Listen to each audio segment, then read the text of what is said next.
El Cine Capitol es uno de los emblemas de Albacete. En él, los albaceteños conocieron a Escarlata O'Hara en Lo que el viento se llevó o a Darth Vader en la voz de Constantino Romero. Creía que el futuro borraría mi pena. El pasado era una caja pesada que tendría que cargar para siempre.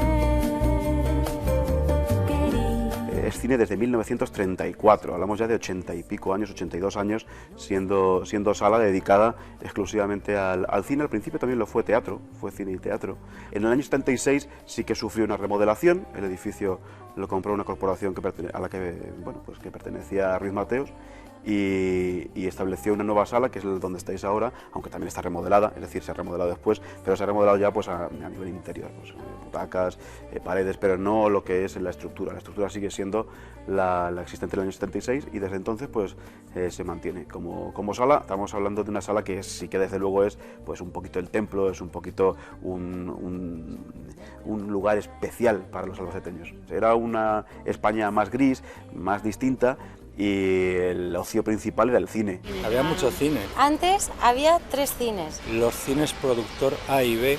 Pero ahora, antes no eran las multisalas como está ahora en Imaginal y en Vialia. Antes era una sala solo.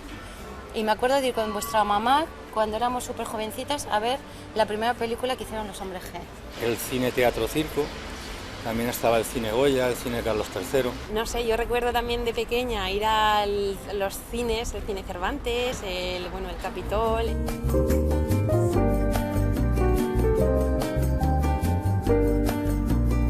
Hay espacios como el Carretas, como el Astoria, como el Teatro Principal, en fin, muchos cines que tenían pues un aforo enorme. Yo llegué a hacer crítica de cine, también en La Tribuna. 12 salas de cine, aparte de los cines de verano. Hoy el cine nos enseña cómo hemos cambiado.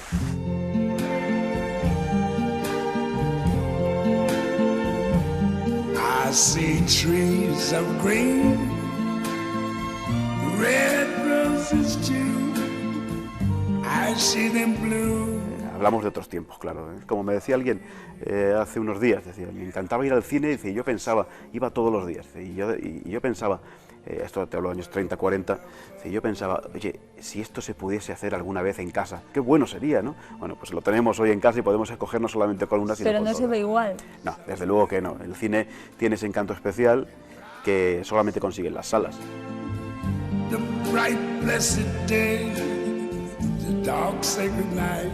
Y la Guerra Civil también tiene parte bueno, pues también ha hecho su mella en el Cine Capitol, porque el Cine Capitol fue sede en su momento, una de las subsedes que tenía aquí las Brigadas Internacionales, y se veían películas pues como El acorazado Potemkin, y eran títulos pues que antecedían habitualmente pues también a mítines políticos. Aquí dieron mítines Santiago Carrillo o La Pasionaria en su momento. Me quedo con los viejos amores. También es cierto que el cine, en la época, era un lugar donde no solamente se venía a ver la película, era un lugar de contacto social. O sea, y aquí, pues, cuando abrió Filmoteca, hubo mucha gente que nos decía, nos encanta que el Cine Capitol vuelva a estar abierto, dice, porque es el único que queda en el centro, y si se perdía, pues perdíamos parte de lo que éramos nosotros, dice, porque pues en estas butacas yo le di el primer beso a mi mujer, o en esta sala yo traje a mi hijo por primera vez al cine, o algunos que directamente lo que dicen es, mira, aquí es la primera vez que yo vine al cine, lo hice aquí, en esta sala, hace 50 Lo que habrá años. visto en la oscuridad esto. Claro, es que la oscuridad de los cines es mágica, es ese halo de luz que sale de la ventanilla de proyección y que nos llena de historias.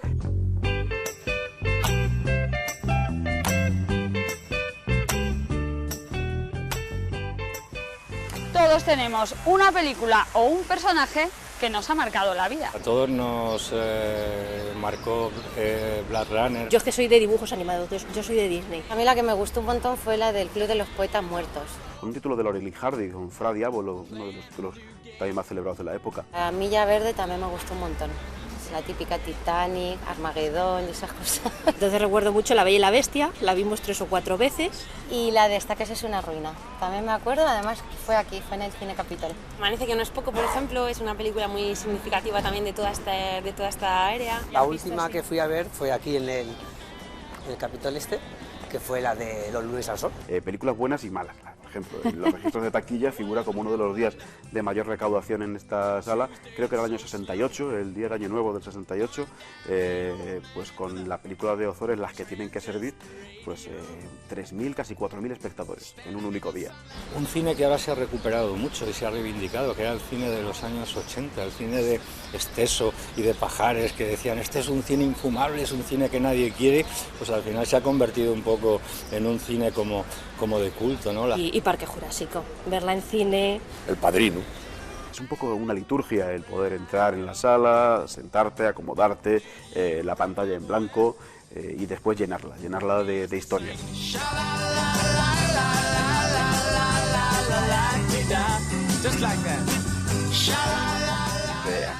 Aquí se ha visto pues casi todo lo que el viento se llevó cuando ya había pasado por el Teatro Circo, que fue quien la estrenó en la ciudad, pero aquí se estrenaron, por ejemplo, en los 80, esta fue la sala de los grandes estrenos, años 80 y 90 fue la sala de los grandes estrenos. Cuando se reinauguró la sala, en el año 76, la película escogida, pues cuentan, esto es leyenda, pero cuentan que el distribuidor en España aguardó a que estuviese lista la sala para poder estrenar Family Plot, La trama, la última película de Alfred Hitchcock. Llevo tiempo queriendo hacerlo y tiempo pensando, porque no debo tiempo sintiendo, yo llevo tiempo sintiendo. Pero este cine también refleja la historia de Albacete. Ahora el Capitol cumple otra función, recuperar la memoria de toda la provincia de Albacete y en un futuro de Castilla-La Mancha. Y llevo tiempo soñando. Y ahora pues lo que hacemos en filmotecas y espacios similares es recuperar un poco toda esa esencia de aquel cine, pero también recuperar los archivos y recuperar todo lo que, o sea, mantener en archivo todo lo que podamos de aquella época, desde carteles, desde fotocromos, desde películas en 35, desde películas pues más domésticas, para mantener también la historia de las ciudades, porque eso también es muy importante. Hay quien tiene en casa, por ejemplo, en un cajón las películas del abuelo en 8 milímetros, en Super 8, y no sabe muy bien ni lo que hay. Bueno, pues todo eso lo pueden traer aquí, lo pueden traer a Filmoteca, y nosotros lo que hacemos es digitalizarlo. De esa manera los recuerdos no se pierden. Entre lo que nos ha traído aquí pues la gente, tenemos, por ejemplo, las imágenes de la coronación de la Virgen de los Llanos. ¿Un tesoro? Son, efectivamente, pequeños tesoros para la ciudad, y recuperarlos mucho más. El propio José Luis Cuerda, además del legado que hizo de su material profesional, dedicado ya al cine como cineasta profesional, pues también nos trajo grabaciones de los años 60, de las que él hacía aquí, pues que son también pues absolutamente maravillosas. ¿Qué hay? Cuéntanos ahí. Pues lo primero que hizo con una cámara de 16 milímetros, no, de 8 milímetros que le regaló su padre, y registrar todo lo que a él en su niñez le había impresionado de la ciudad, o lo que más recordaba de la ciudad. Pues el Casino Primitivo, la puerta del Cine Gran Hotel, donde se exhibían los fotocromos de las películas, todo esto él lo recoge con su cámara. Después pues tenemos unas escenas cinegéticas de caza, porque se va con su padre a cazar por la zona de Masegoso, de donde ellos son originarios al fin y al cabo. Son todo imágenes que desde luego cuando tú las tomas son para tu propio recuerdo, pero que después pueden servir para el recuerdo colectivo. Hay una matanza, por ejemplo, una matanza que él tomó, una matanza que además la tomó muy bien. Es un realizador estupendo, a pesar de que era la primera vez que cogió una cámara. Siguen quedando, ¿no? Yo siempre digo, si alguien tiene un rollo, que nos lo traiga. Por ejemplo, aquí se recuperan imágenes de 1920 de Tarazona de la Mancha. Imágenes de un festejo, de un festejo taurino, pero que revelan, a pesar de que son 3 minutos nada más, revelan perfectamente el estilo de vida y el estilo de fiesta de la época. Junto a eso, pues por ejemplo, hemos encontrado noticiarios republicanos que se daban por perdidos. En fin, todo este material pues viene muy bien que no se pierda, porque es nuestra historia.